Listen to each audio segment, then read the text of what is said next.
Gaza में पिछले 19 दिनों से युद्ध जारी है। वेस्ट बैंक इलाके में इजरायली सेना को चुनौती मिल रही है।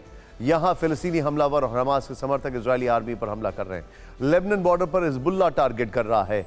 इसके अलावा अब सीरिया से भी मोर्चा खुल चुका है। सोचिए जरा, ईरान एक ऐसा फ्रंट है जो लगातार सुलग रहा है, बल्कि इन सब के पीछे ऐसा बताया जा रहा है। इजरायल अटैक से सीरिया फ्रंट किसी भी समय खुल सकता है, लेकिन जो फ्रंट पहले से खुला हुआ है यानी गाजा पट्टी, वहां तबाही कितने पैमाने पर हुई है इसे कुछ आंकड़ों के जरिए समझाते हैं। इससे अंदाजा लगेगा कि इजरायल असल में बदला लेने के गाजा में किस तरह नरसंहार कर रहा है। 7 अक्टूबर को अभी तक जो हमारे पास जानकारी आई है उसके मुताबिक जरा मैं आपको कुछ फैक्ट्स दिखाता हूं। 7 अक्टूबर को जो कुछ हुआ उसके बाद से लेकर अभी तक के जो हालात हैं वो ये बता रहे हैं कि हमास के लड़ाकों ने इजरायल में घुसकर इजरायल के करीब 1400 नागरिकों को मार दिया। इजरायल ने पलटवार किया। 19वां दिन है। आंकड़े बताते हैं कि इंतकाम लेने के लिए इजरायल की एयरफोर्स ने इन 19 दिनों में अब तक 6500 से अधिक फिलिस्तीनियों को मार दिया है। अब थोड़े इतिहास में चलते हैं। संयुक्त राष्ट्र के आंकड़े देखें तो 2008 से 2023 तक यानी बीते 15 साल में 6400 से अधिक फिलिस्तीनी मारे गए थे, जबकि इस दरमियान 329 इजरायलियों की मौत हुई। यानी इन 15 वर्षों में एक इजरायली नागरिक पर 20 फिलिस्तीनियों को मारा गया।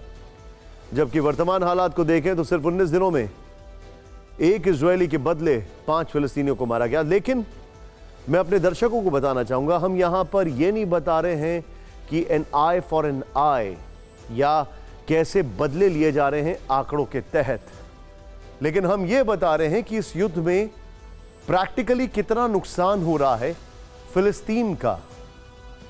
यह आंकड़े डराने वाले हैं। भय और भी बढ़ जाता है जब एक रिपोर्ट से पता चलता है कि इजरायल ने गाजा को मैदान बना देने के लिए इन 19 दिनों में उसके ऊपर कितना बारूद बरसाया है। कि इतना बारूद बरसाया कि इसकी तुलना हिरोशिमा नागासाकी के परमाणु विध्वंस से की जाने लगी है। उससे पहले एक वीडियो देखिए। हमला परसों रात का था, लेकिन यह दिल दहला देने वाली तस्वीर आज सामने आई है। इजरायल के उत्तरी गाजा के बीट हानौन में भीषण बमबारी की थी। इस स्ट्राइक में यह पूरा शहर खंडर में तब्दील हो गया। यहां कोई भी इमारत ऐसी नहीं है जो जमींदोज नहीं हुई हो। इजरायल की वायुसेना ने यहां बहुत कम समय में सीरियल हमले किए। इंसान तो इंसान, यहां जानवर तक बेहिसाब मारे गए। इसी हमले के बाद अमेरिकी इंटेलिजेंस एजेंसी का अहम हिस्सा इंटेलिजेंस सपोर्ट एक्टिविटी ने जानकारी दी है कि आईडीएफ ने यहां हमास के कई ठिकाने और इंफ्रास्ट्रक्चर तबाह किए और टेरर टनल शाफ्ट, हमास के मिलिट्री हेडक्वार्टर, हथियारों के गोदाम, मोटार लॉन्चर्स और एंटी टैंक मिसाइल नष्ट कर दिए। लेकिन क्या तबाही सिर्फ हमास की हुई? जवाब है नहीं, क्योंकि इन्हीं हमलों में 704 फिलिस्तीनी नागरिकों की मौत हुई, 305 बच्चे शामिल हैं।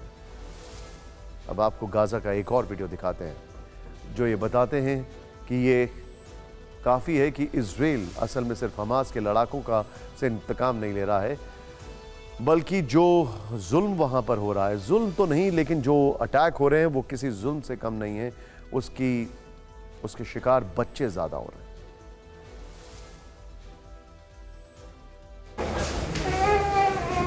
ये 23 अक्टूबर की रात गाजा पट्टी पर किए गए इजराइल के भीषण हमले के बाद की वो दर्दनाक तस्वीर है जिसे देखकर पूरी इंसानियत शर्मिंदा है।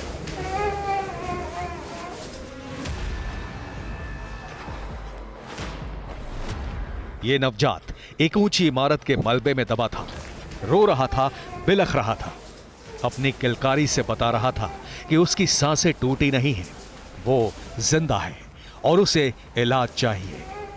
इसके बाद लोगों ने उसे मलबे से बाहर निकाला, अस्पताल लेकर भागे, डॉक्टर को सौंपा। डॉक्टर गोद में उठाकर अंदर की तरफ दौड़े। कई लोगों की टीम ने फौरन उसके सिर की चोट को देखा, दवाई पट्टी की और एक घायल नवजात को मौत के मुंह से बचाया। लेकिन जरा सोच कर देखिए, गाजा में युद्ध की ये कैसी त्रासदी है जिसकी चपेट में वो मासूम भी आ रहे हैं जिन्होंने ठीक से आंखें तक नहीं खोली हैं, जिन्हें हम नन्हे फरिश्ते कहते हैं, जो निर्दोष हैं और बारूद की विभीषिका झेल रहे हैं।